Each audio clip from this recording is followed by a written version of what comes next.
আমি আজ এমন দিনে এমন সময় আপনার সামনে সংক্ষিপ্ত বক্তব্য প্রদান করতে যাচ্ছি, যেদিন আমাদের আস্থার বাতিঘর মানবিক নেতা জনাব তারেক রহমানের শুভ জন্মদিন। আমরা এই দিনটি অনাড়ম্বর কোনো অনুষ্ঠানে পালন করতে পারবো না। যে নেতা আমাদের রিজভি ভাইয়ের মাধ্যমে সরাসরি প্রেস নোট দিয়েছেন, এটিও কিন্তু কম বড় মহতি বার্তা না আমাদের জন্য। বড় মহতি বার্তা। আমরা দেখেছি এদেশে রং হেডের একজন প্রধানমন্ত্রী ছিলেন, তার নেতারা এবং তিনি কিভাবে তাদের জন্মদিন পালন করেছেন। আমরা সেদিকে যাচ্ছি না। আজকে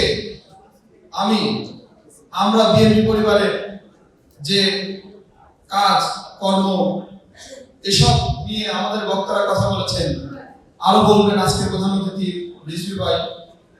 আমি সংক্ষিপ্ত আকারে আমাদের আস্থার বাতিঘর জনাব তারেক রহমানের সম্বন্ধে দুটি কথা বলতে চাই। দেখুন, আজকে আমরা যে সময় পার করছি বাংলাদেশে, সে সময় সত্যি কি আমরা ভালো আছি? আসলে আমরা ভালো নেই। বুকে হাতে কেউ বলতে পারবো না আমরা ভালো আছি। দেখুন, একজন তরুণ নেতাকে আমাদের মিরপুরে প্রকাশ্যে কিভাবে হেলমেট পরে সে গুলি করা হলো। আমরা কি প্রশাসনিকভাবে ভালো আছি? আমরা ভালো নেই। আজকে পুলিশের অরাজকতা, মন্ত্রণালয় দিকে তাকান বিদ্রোহ হয়, আনসারে দেখেন বিদ্রোহ হয়, শিক্ষকরা দেখেন সারাক্ষণ প্রেস ক্লাবে ধর্মঘট করে চিল্লাচিল্লি করছে। আমরা সত্যি ভালো নেই। আমি বলবো একটি কথা, সেটি হচ্ছে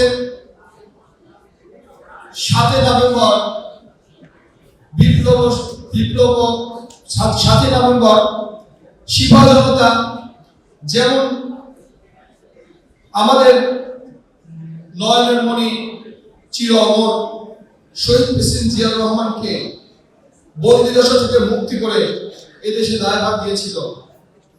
আজকে কিন্তু দেখেন ঠিক আকাশে বাতাসে সেরকমের দুর্যোগের ঘটনা। আমরা কিন্তু ভালো নেই। আমি বলতে চাই, খুব দ্রুতই একটি সুষ্ঠু নির্বাচন হোক এই বাংলাদেশে। যতই দেরি হবে ততই ষড়যন্ত্র হবে, ততই আমরা পিছিয়ে যাব। আমরা 7 নভেম্বরের মতো অনুরূপ একটি জাতীয় নির্বাচন চাই বাংলাদেশে, যার মাধ্যমে আমাদের প্রিয় নেতা জনাব তারেক রহমানকে আমরা যদি এই বাংলাদেশের দায়িত্ব দিই, তাহলে দেখবেন ওনার পিতার মতো উনিও ইনশাআল্লাহ এই বাংলাদেশে করবেন কাঁধে কাঁধ মিলে। আমি বক্তব্য দীর্ঘায়িত করবো না, আপনার ত্রুটি ঘটবো না, ধৈর্যের ত্রুটি ঘটবো না।